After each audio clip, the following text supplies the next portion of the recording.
Welcome to The Explainer. Today, we're unlocking what I like to call the secret superpowers of the English language. We're talking about modal auxiliary verbs. If you really want to master true conversational nuance, well, these are absolutely the tools you need in your back pocket. Small words, massive communication power. It's actually amazing how swapping out just one tiny 3 or 4 letter word can completely flip a sentence's tone. It changes the politeness level, the urgency, the whole shebang.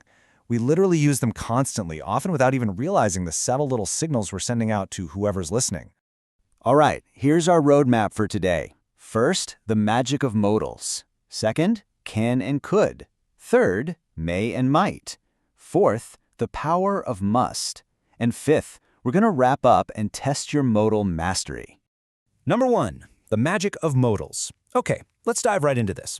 Why do these specific auxiliary verbs matter so much? Well, they're basically the lenses through which we view what's possible, what's permitted, and what's necessary.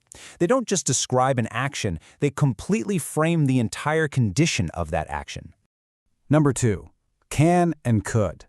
Everyday capabilities.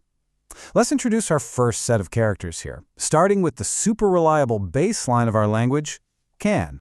So the word can has a few really distinct functions that we use, well, all the time.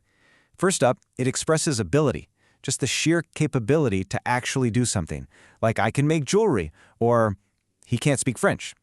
Second, we use it to ask for casual permission. Think, can I leave now? And third, we use it to make everyday requests or suggestions, like casually asking a waiter, can I have the bill? It's really your go-to foundational tool for everyday capabilities. Now compare a casual, can I use your bathroom, to a highly polite, could I take this jacket with me? And this brilliantly illustrates the difference. Shifting from can to could actively changes your tone. It softens the request beautifully. Could basically acts as the highly polite, present tense cousin to can. But here's a really fascinating twist. Could isn't just about being polite. Listen to this phrase, I could swim when I was young. It actually acts like a time traveler. It's the past tense ghost of can, used to describe an ability that someone had way back in the past. If you had the ability back then, but, maybe not right now, could is exactly the word you're looking for. Number 3, may and might, probability and permission.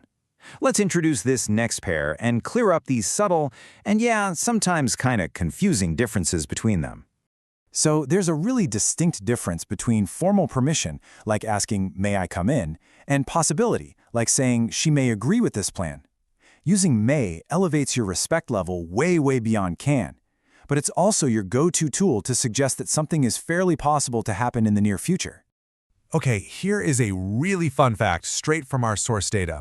Might actually indicates a smaller possibility than may. But get this, it's actually more common in American English. Think about that irony for a second. We actually prefer to use the less certain word way more often in our day-to-day conversations. Pretty crazy, right? Now, what's really interesting about this is how might works as the past form of may, while simultaneously hinting at that smaller possibility we just talked about. Take the statement, he might have finished it. If you say that, you're saying there's a chance, sure, but you really aren't betting your life savings on it. Number 4, the power of must. Let's move to our strictest character and see how this builds. This one is inflexible. It demands attention, and man, it carries a lot of weight. Must actually has a really fascinating dual nature. First, it expresses something formally required or absolutely necessary. Take the example. The building must have a fire alarm. That's a non-negotiable rule. But second, it shows that something is very likely. It's a strong deduction. Like, he must be a genius. You might not literally have an IQ test sitting in front of you, but all the evidence highly points to it. You must be joking. That perfectly demonstrates the strong deduction side of this word. You obviously aren't saying it's legally required for them to be joking. You're saying, based on how totally ridiculous their statement was, the only logical deduction is that it's a joke. Number 5, test your modal mastery. All right, it's time for the interactive boss battle. Let's actively apply what we just broke down with some rapid-fire questions to really lock this in. You ready? First question. She, blank, have practiced a lot. Her performance was amazing. So what's the missing modal here based on those context clues? The answer is must. She must have practiced a lot. Why? Well, because her amazing performance makes the heavy practice highly likely. It's that super strong deduction we just went over. Next question. Let's keep this rhythm going.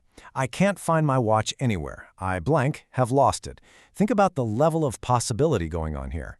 And the answer is might. Or, depending on your exact nuance, you could actually use may or could here too. But might perfectly captures that slightly smaller possibility of a past event. You aren't completely sure where the watch is, but losing it is definitely a distinct possibility. Moving on to question 3. Professor, blank I ask a question. Consider the word professor for a second. That is a huge hint that we need a formal, highly respectful tone for this permission. May. May I ask a question?